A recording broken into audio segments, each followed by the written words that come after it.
A very good morning to all the esteemed panelists, all the and my dear colleagues. I can start by introducing the panelists very quickly, and then we'll jump right into the conversation. So we have with us Mr. Ashish Agarwal, Managing Director and CEO, Seros. We have Mr. Arun Karle, President, Askara Group, and the founding member of IADC SC Asia chapter. We have Mr. Toby Deen, Senior Advisor, US Department of Energy. We have Dr. Prabir Kumar Dash, Scientist, Ministry of New and Renewable Energy.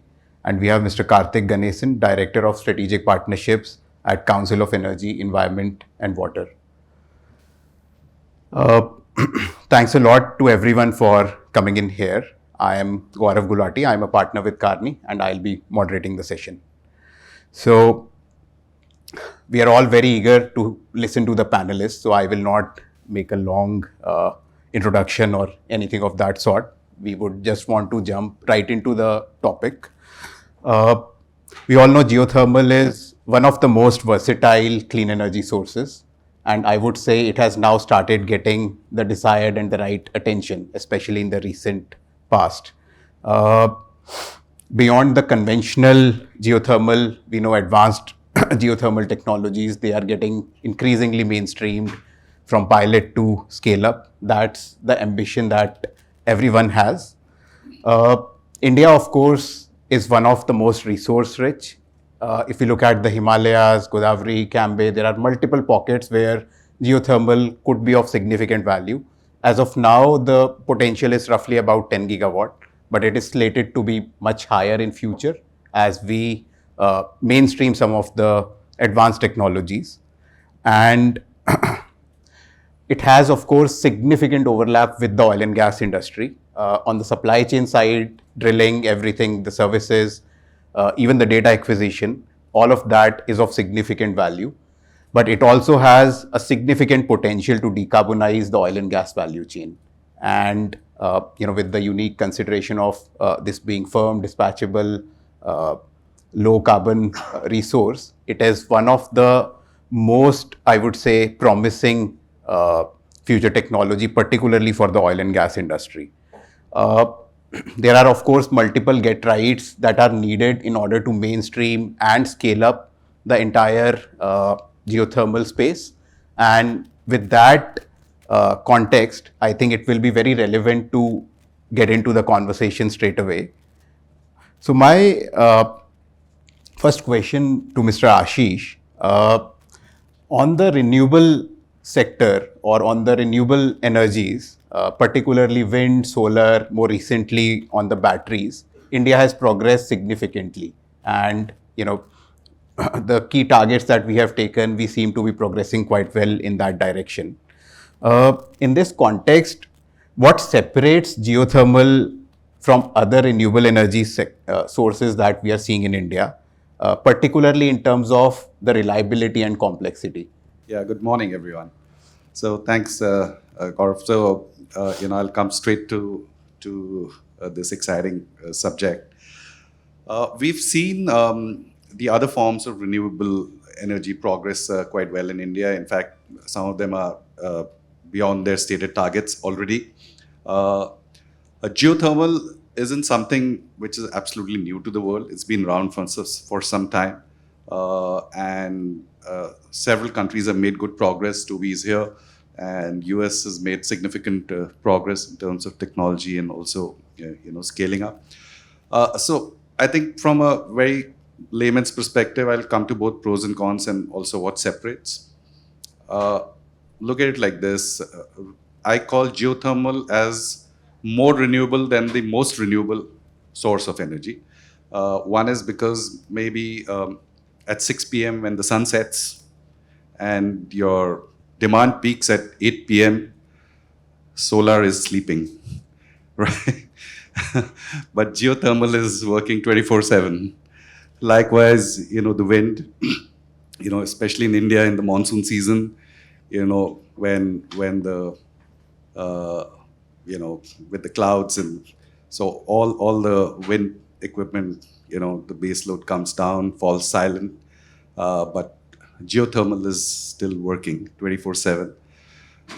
It is reliable, it is stable, it doesn't need storage. So it potentially ticks all the boxes that it should be a fantastic addition to the energy mix or basket. But if it is so good, then why it has not been, scaling up? And that's where the challenges are. So when compared to the other sources of renewable energy, there are obviously significant challenges and complexities involved. First, of course, is like you mentioned, is the supply chain itself. Deep expertise, deep subsurface expertise. It is different from a conventional oil gas well. So, deep subsurface expertise. You need patient capital because compared to any other source of energy, this is by far the most expensive. Both in terms of capex and also the uncertainty. You need to have very deep pockets and deep understanding, huge, appetite to sort of, absorb the uncertainties. And I think that is what has been really holding back.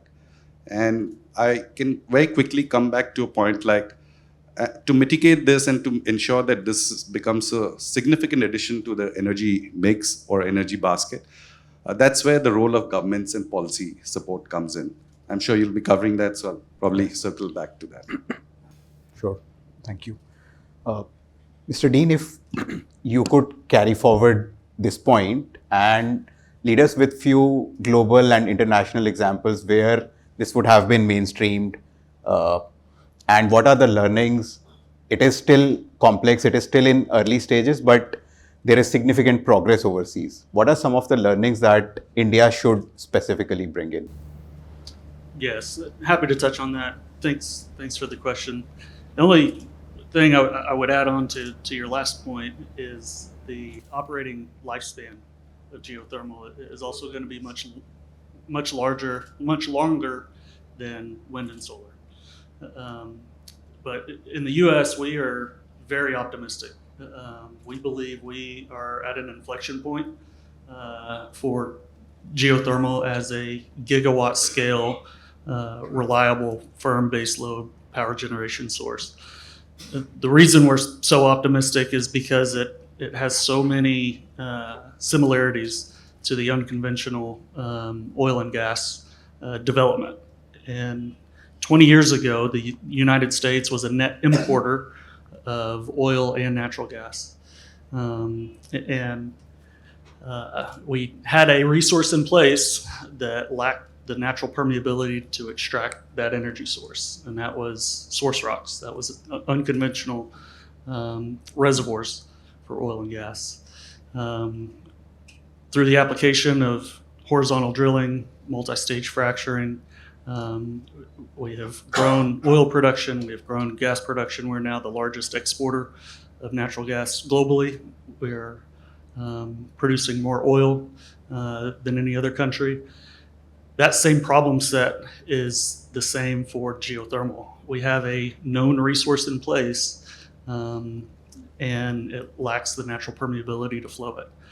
And so we have so many aspects that are in place today that allow it to be scalable, not just in the US, but everywhere. Here in India, we have a workforce, we have the technology, the tools, subsurface expertise, and I think the main thing that is needed is knowledge transfer.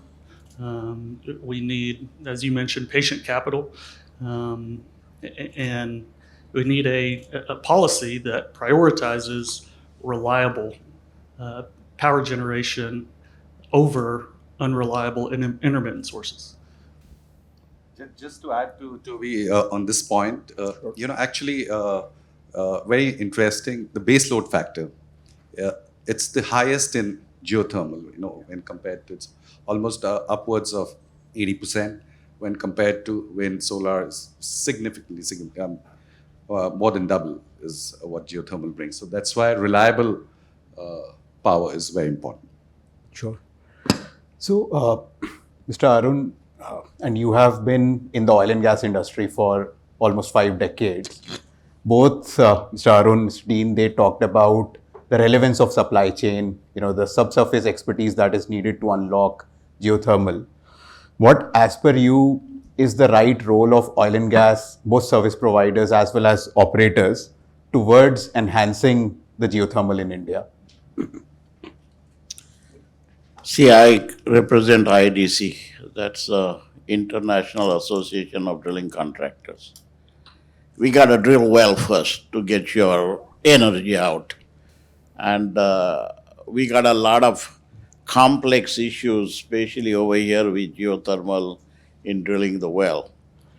So, like Toby said, what we need to do is we need to gather all the information around the world and see how we can bring it over here to solve our problem. I think we need to be concentrating on that, and IDC can be very important. We already have a geothermal committee. We have a 62 members. All our people over here also can become a part of the geothermal committee. You don't have to pay anything. You just have to be an IDC member. There is going to be a geothermal conference in Calgary in June, a geothermal conference in Denmark in November. I would like to see a geothermal conference over here with our problems, with all those guys coming in. And let's see how we can kickstart. We've been talking. Let's not talk. Let's kick and start. So, in that context, and completely agree, we need to kickstart, and not at a medium or a slow pace, but at a significant pace. In that context, Dr. Prabir, how does Ministry of New and Renewable Energy view geothermal going forward in India's energy basket? And what are some of the measures that you believe will help in this kickstarting in a big manner? Thank you and good morning to all of you. First of all, you see, I fully agree with few points what already been told about the technical merit of geothermal energy vis-a-vis solar and wind. In fact, personally, I also keep renewable in two baskets. Of course, which is, the solar and wind, which are intermittent in nature, will be in one basket, and others, which can be dispatchable and predictable. The geothermal biomass, small hydro, maybe tide, if it comes again, that is also in the nascent stage. So they should be put in different basket. In fact, apart from the merits what they have already raised, geothermal can also act as a probably ancillary service provider for even spinning reserve and non-spinning reserve as well for the grid. And going forward, we are looking at more and more renewable in our grid. And as of now, also Grid India repeatedly in different forums raised this issue of how to manage the grid with this much of RE. So that ancillary service is now being discussed in various forums. So that is definitely going to come up as a new market to support the renewable energy into our grid. So that is where when you are actually looking into the feasibility studies of geothermal, maybe you can put that into your account, that not only generation, rather if that ancillary service also what kind of revenue we can generate, or any business case that can be built into through that service as well. And for the ministry, we all agree that this is a very nascent or very new technology for India.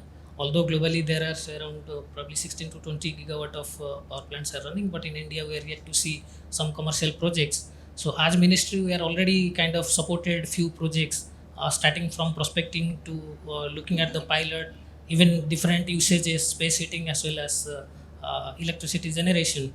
And I fully understand that geothermal, it is the risk appetite has to be little more for the investors, looking at the gestation as well as your investment may not work, right? You are looking at the feasibility itself takes around 30% of the capex, and after that, in fact, you will invent key, okay, it is no more feasible. So you should have that appetite. So that is where probably I see the government's role is there to how to de-risk those investments, because, and in fact, I am looking at the wind energy in the ministry and also offshore wind energy, which is also similarly placed, kind of, when the risk parameters are kind of high for the investors. So that is where government's role is definitely important to de-risk at least those measures wherein the investors will feel to do the investments to in the initial phase at least. So and the ministry has already come forward with the policy. So that policy is providing a basic framework how to go about it. And of course, geothermal also it is a multi-departmental and ministerial issues will crop up. So that is where it is important for our ministry, being the nodal ministry, to coordinate among all, so that there can be a very good investment ecosystem that we can develop for the geothermal. Sure. Thank you. Uh, Mr. Karthik, I think Dr. Prabir already touched upon it, but could you give possibly a more detailed view on the role and impact of geothermal, particularly on the power system and the grid reliability, grid stability, and its complementarity with the other renewable energy sources? Obviously, I think our colleagues from Seros have already touched on, what the complementarity is. I just wanted to put out there that, I see Kunzis is here, long-term sort of supporter of geothermal. We're coming out with a manuscript in March, which actually looks at what is different about India's geothermal endowment. And I think the main finding for me over the last, 12 to 15 months that I've been working on this, along with Project Inner Space from the US, is that India's endowment on geothermal actually is in the low to medium grade heat, which basically means that thinking of it as complementary in power generation is probably not the right way to go about it. Power generation grade heat is available in very few places in the conventional hydrogeothermal spots that often get thrown around, which is of course also mentioned in the MNRE policy. But we are looking at dispersed geothermal, which is in the 50 to 200 degree heat category, which will directly be able to sort of supply and complement needs from the grid by providing heating applications for industry and for cooling applications for commercial establishments and also potentially for industry. That seems to be the way in which we can actually tap into it, because then you're avoiding this cost of conversion and then back into the need that is here. And it so happens that some of this is also available in some of the well-explored areas for oil and gas, especially in the Gujarat space, where, for instance, there is a whole bunch of MSMEs that are located in that Gulf of Cambay region. Now, whether proximity is enough to basically run, district heating type systems or district cooling type systems yet remains to be seen. But that should be the focus. We feel that if we sort of start straying into electricity generation and talking of how it might end up supporting the grid, we'll probably lose MNRE, because the costs that will come out are probably going to be north of 15, 16 rupees per kilowatt hour, which is certainly not what MNRE is currently looking at supporting or even accepting. And I think the main barrier, as far as we are concerned in the Indian context today, to enable even this discovery, that's also been spoken about, which is this early risk capital that's required, right? And effectively that will have to come through a subsidy, which is then taken back from the system through low cost energy that's actually provided. So obviously you'll have to continue subsidizing a few of these early drills, but then the moment you realize that there is success, the premium is going to start flowing to the government, which can then really recoup that money and then make it available for newer areas where that investment ought to happen. So if we can focus on that, and I think identifying, so one of the things that we've done, and unfortunately here we need we need better data, right? Which is that units that actually use heat at different grades, we need to be able to map them accurately to understand when their need for heat is, and then try and overlay this with subsurface data that looks at heat gradients in different parts of the country, to then say that this is potentially what can be supplied to different types of industries. And then, we go in with the money to then targetedly sort of look at those places. And we think Gujarat is a great place to start, of course, and so is possibly some parts of Telangana where some of those industries currently exist. But the conventional spots, certainly great, and I think, we already have people working there, but, getting the equipment there, right, making some of the drilling happen, all of that is so much challenging that probably, looking at AGS and EGS in these areas may be a better prospect is our thinking. But the draft will come out in possibly about 2 months or so. So hopefully we'll circulate it to everyone here, and we'd love to get your feedback. Yeah. Sure. Can I say something? Of course, please. Yeah. I come over here to kickstart. So, what can we do? One of the things they said, feasibility study. Yeah. So let's do the feasibility study. Let's get our universities. Yesterday I had a petroleum engineer come to me and says, I want to do a PhD in geothermal. I said, man, that's a great idea. So we can use these students to do this feasibility study, whether it's a 15 rupees, and we have to have one pilot project picked up. The pilot project we're doing right now over there in Ladakh is one of the very challenging projects. Nobody has drilled like that in the world. Why the hell we took when nobody has done drill like that? Let's drill something which we know and let's do it. So let's get these kids in. Let's do the feasibility study. Let's put it on the map and kick it up. Yeah. No, please. Yes. Can I add a couple things there? I want to inject some optimism on the power generation side at lower temperatures that don't necessarily require the conventional spots, because that is geology dependent, right? Some of the recent projects that are being scaled up in the United States for enhanced geothermal are happening at 200 degrees C. And they're drilling horizontal wells in granite, so it's in basement rock. That exists everywhere. You just have to go deep enough, right? And so it becomes an operational cost game. And the initial wells that were drilled in the United States, so we're drilling 1,500 meter horizontal, laterals, and that can be 2,000, 2,500 meter vertical. The first wells that were drilled took 60 days to drill that far in granite. After a few reps, by well 4 or 5, that was down to 15 days. And so those costs will continue coming down just like they have done for our oil and gas sector. And there's a big project in the state of Utah in the United States. They are scaling up to 100 megawatts by October of this year, and that will continue to grow to 500 megawatts within a couple of years. And that is just capital limited on the pace that they are going. It could scale faster. It's not a technology constraint there. Sure. And Hey, Toby, you can help us over here, The United States is open for business. We would love to partner with companies in India. We'd love to invite stakeholders here to our national labs. We would love to show you the projects that are happening in the United States. This can, everyone can benefit from the gains that have already happened.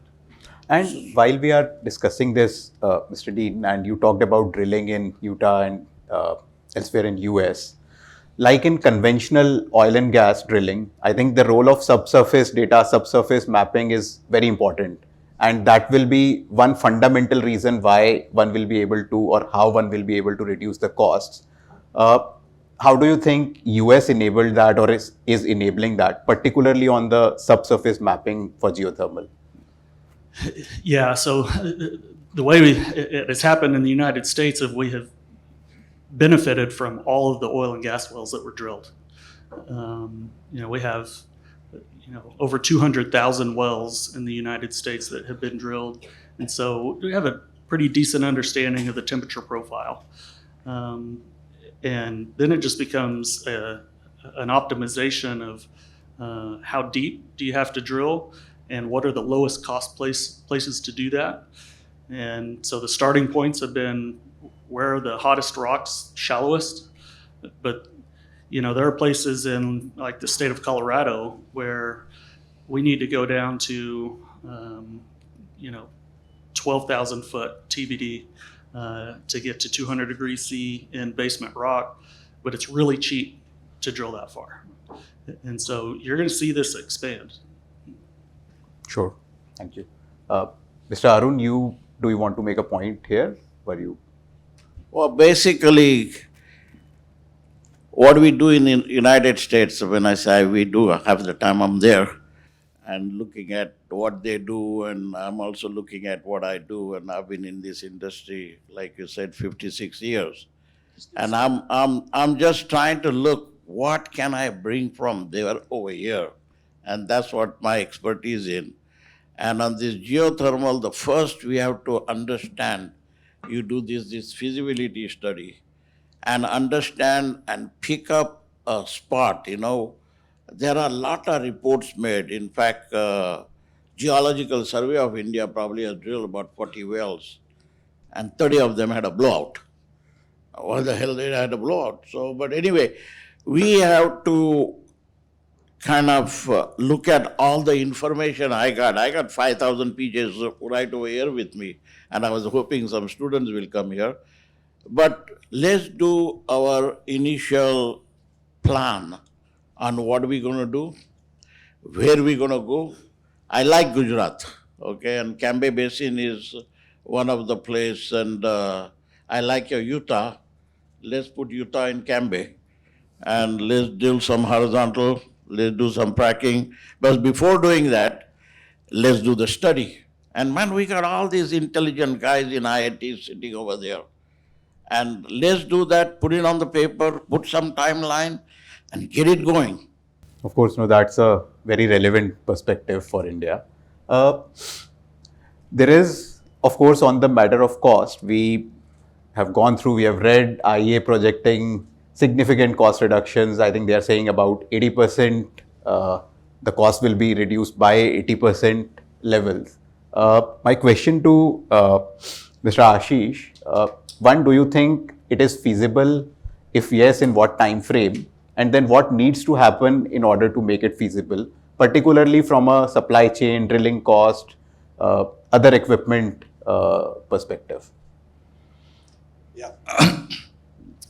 So firstly, as you heard from Arunji, about the project the challenging project in Ladakh, Puga, and he almost mentioned that why would somebody take up that kind of a risk or challenge.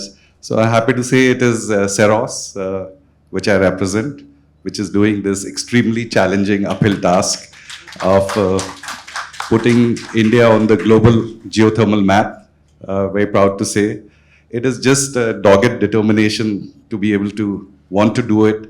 We invested more than 3+ years, extreme challenging situations, hostile climate, very short working window, hardly 90 days a year, tremendous challenges in moving equipment up there. And all this, why I'm bringing this to the table is all this is adding to the cost. When you're working 2-3 months in a year, you're still incurring the idle cost of equipment, right? Because if it were working anywhere, it would be generating revenue. The whole sheer cost numbers of moving, all of this there. The risk that you take, and your lungs are functioning 40% of the capacity there, right? So it is challenging, and we've been at it for 3 years, and we're finding it. But there's satisfaction. And I fully agree with Karthik that let's not forget geothermal is only about power generation. That's one end. Almost 18-20% of global greenhouse emissions, they come from process heat, and a lot of this process heat, which Karthik mentioned, can be from repurposed or defunct conventional oil and gas wells, right? And we need to segregate the two, look at these two differently, right? Because in terms of, if you look at from a pure power generation story, then it is obviously on the face of it unviable, right? Like when we started solar, how many of you remember what was the first tariff solar power? Maybe 17, 18 rupees, right, per unit. And it required policy support, and there were still PPAs happening then. And no guesses, we all know what solar power tariff is today. Any numbers? 2 rupees, 190, 220. So it has taken a curve, right? And it has been as a result of active participation of all stakeholders, I would say. the government, the discoms, the generation companies, the equipment suppliers, the supply chain companies, everybody has come together, right, on the table and made it happen. And that's why, and today solar, we are ahead of the target we set for ourselves, right? Likewise, look at wind. Our friends from Suzlon are also here. So, there was policy support, accelerated depreciation benefits, financing available. And that's why we could reach the milestone which we were able to. And likewise, for any upcoming technology, which is in nascency. In fact, I would like to, say it's not about technology. Technology exists, right? It's just that, it has to make sense, and we got to make it sort of happen. And therefore, I say, from a cost perspective, I think in US, I was just talking to Toby and Kyle and all. So they ballpark $6-7 million megawatt, almost, right? And compare that to a conventional, any other renewable source of energy, won't make sense, right? And capital will flow where there's commercial viability, typically. And here you got to ultimately, solar, when you compare it to it's at 4 cents, 5 cents, maybe at 6 cents. But today, if you were to, really go down this route of geothermal power generation, anywhere between 18, 20 cents, maybe more, 25 cents is what we are looking at. So all in all, a lot of things need to get done. Although there is a lot of potential, but I say this with a cautious optimism, that there are a lot of things which need to come together. There are tremendous risks and the costs, the capital, everything. So this is on the power generation side. Also the good news on the process heat side, there's a lot can be done in dense industrial clusters. Wells can be repurposed. I think US is doing some very cutting edge stuff on repurposing the wells, especially in this era of data centers, etc., which are really guzzling energy. So this base load reliable form of power is what can really substitute or add to the energy mix of this generation. So I would like to add sure. few Yeah, points sure. here. Actually, when we are comparing with solar and wind, I would like to kind of highlight, you see, whenever as a policymaker in the ministry, so we came up with a policy for wind, so we came up with a support mechanism for solar. So when we kind of accept that there is technical merit on the other technology, so there is no point why ministry will not support those technologies as well. Yes. But for ministries ministries kind of policies, what are the ingredients? So we always look into any proposal, what is there for the society, overall benefit, economic benefit, societal benefit. So when technology go to that extent, so if we can demonstrate or we can at least convince that there is a value to support this particular technology, so certainly support system will come. But I do believe, as on date, whatever reading I have done for geothermal, we have not come to that stage that ministry should come up with a big scheme. But as I said, right now maybe the support system can be given for exploration, pilot, demonstration, because and anyway our potential estimation is only 10 gigawatt, and looking at our grade scale, 10 gigawatt is not a very big. Geological Survey of India has already kind of identified 10 provinces, and one of the provinces is Andaman Nicobar. So when we talk of even power generation at 15 rupees, even 20 rupees, farmed and dispatchable power in Andaman Nicobar is a very good economic proposition. So look at that. So anyway, space heating, process heating, that can be looked into. So application based proposals or business cases that can be evolved.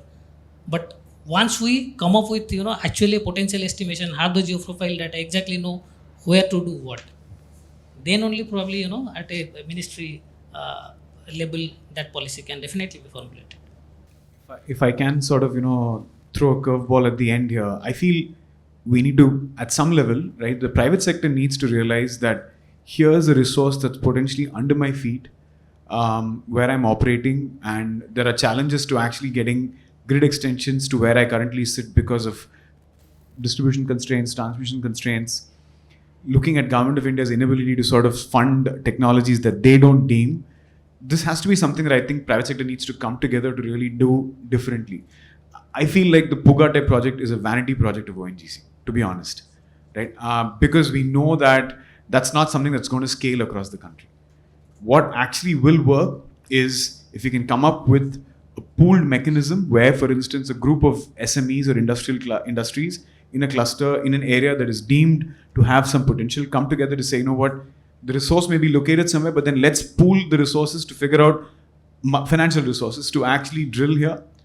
The resource materializes, then basically the benefit is for all of us. If it doesn't, then it's a shared this thing, right? And we can, of course, provide some interest subvention to those kinds of entities that are actually willing to come forward, because the benefits of avoiding grid expansion, transmission infrastructure, because the only reason I sort of disagreed on the power generation was because if you look at it as centralized generation somewhere and then transmitting it, in India, we know that it's increasingly becoming the bottleneck.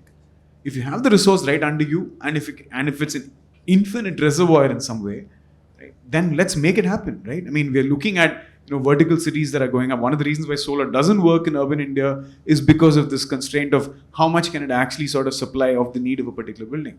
So given all of these, can we sort of think of models where the role for government and for the PSUs is less? But that said, the starting point ought to be one where the ONGCs and the others, OILs, who have actually drilled in India to make this data available in a way that the industry is not sort of second guessing. And we know that that's been a problem even for oil and gas. Even for oil and gas, we know that they've been handicapped by the lack of good quality data that's potentially available with the PSUs, which is not made available to them. So if India is truly looking at, opening this up, I think they'll have to sort of open up the purse strings and say, you know what, all of this data that we've gathered, let's try and make it available. Maybe that's the support that we need to offer, not so much finance at this point in time.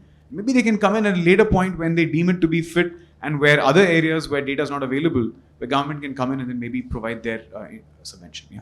Thank you. Sure. What I understand, I think there are two private sector companies going to jump into this geothermal.